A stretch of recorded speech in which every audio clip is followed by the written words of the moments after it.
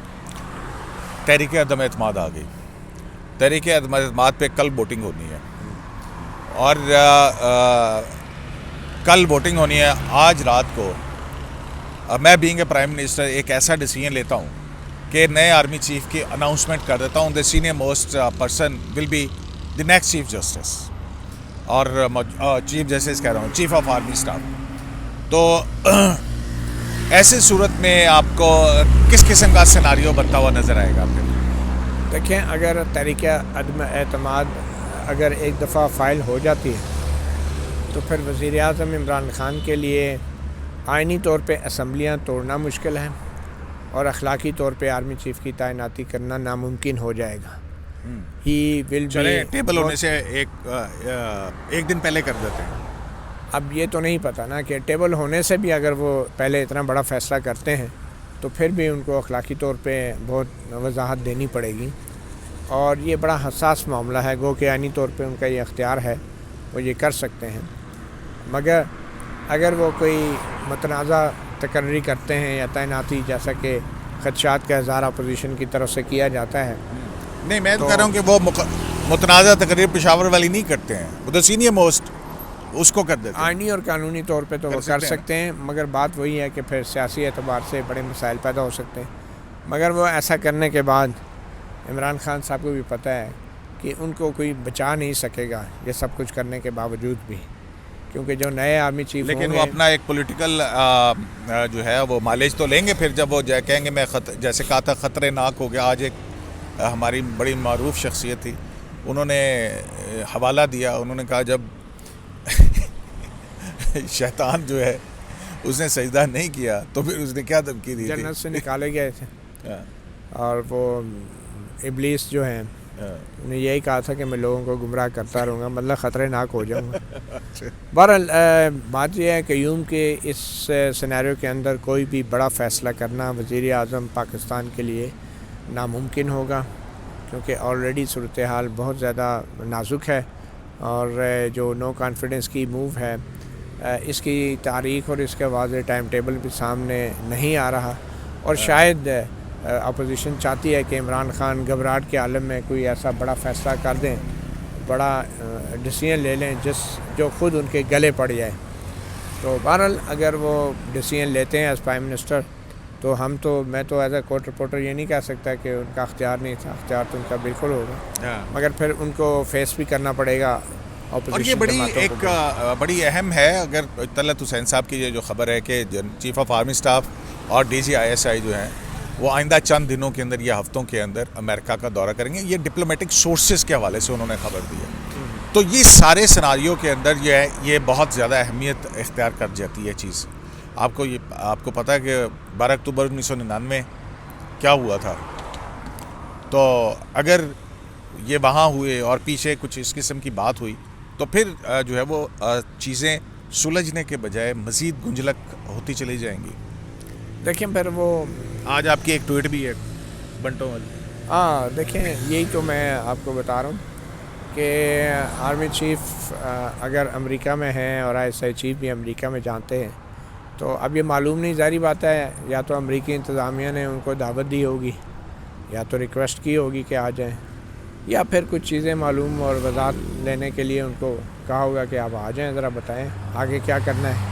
آپ کے وزیر اعظم تو یہ بیان دے رہے ہیں تو پھر آپ کا کیا پروگرام ہے. تو میرے خیال میں جو بھی صورتحال ہوگی اس میں یقینی طور پہ وزیر اعظم عمران خان کی تقریریں جو ہیں وہ اتنا میٹر نہیں کریں گی.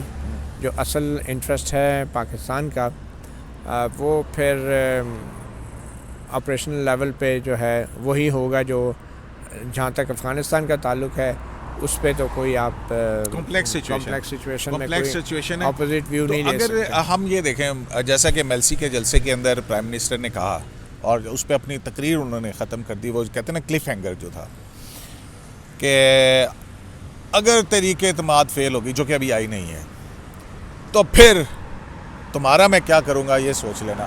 اور ڈاکوؤں کا گلدستہ کہا انہوں نے, یہ بھی بہرحال اردو میں ہیر پھیر ہو ہی جاتی ہے.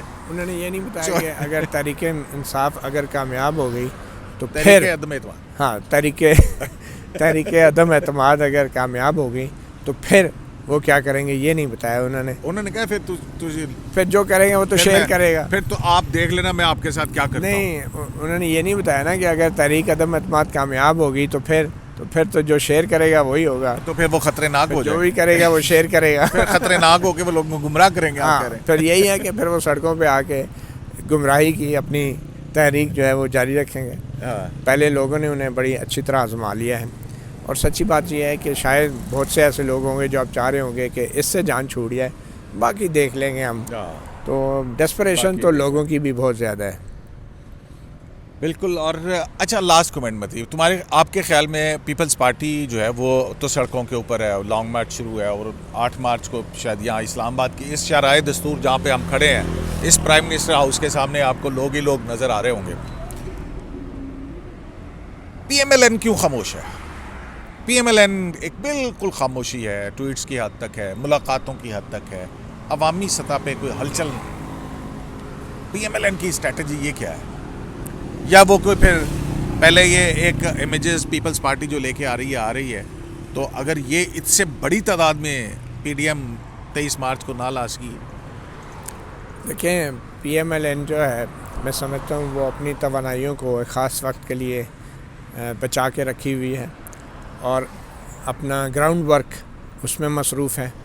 اور پی ایم ایل این کے تمام لوگ جو ہیں اس وقت پس پردہ جو ہیں تحریک عدم اعتماد کے حوالے سے, کیونکہ لیڈنگ اپوزیشن ہے, شہباز شریف لیڈر آف اپوزیشن ہیں, تو تمام لوگ جو ہیں وہ پس پردہ کوششیں کر رہے ہیں, ذاتی سطح پہ بھی لوگوں کے ساتھ رابطوں میں ہیں. تو اس وجہ سے وہ لگ رہا ہے کہ وہ خاموش ہے, لیکن اس خاموشی کے پیچھے ایک طوفان ہے.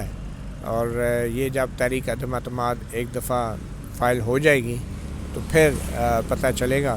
اور ویسے بھی نون لیگ یا مریم نواز یا نواز شریف اس لیے بھی نہیں بول رہے کہ وہ یہ واضح کرنا چاہتے ہیں کہ ہماری پالیسی میں کوئی تبدیلی نہیں آئی, ہم صرف انتظار کر رہے ہیں کہ اگر تو نیوٹرلٹی ثابت ہو گئی تو ٹھیک ہے, ورنہ پھر ہم اسی وقت بولیں گے کہ جب ہمارے ساتھ دھوکہ ہوا. بہت شکریہ مطیلہ جان. تو جناب یہ کچھ اہم ڈیولپمنٹس تھیں جو ہوئی ہیں.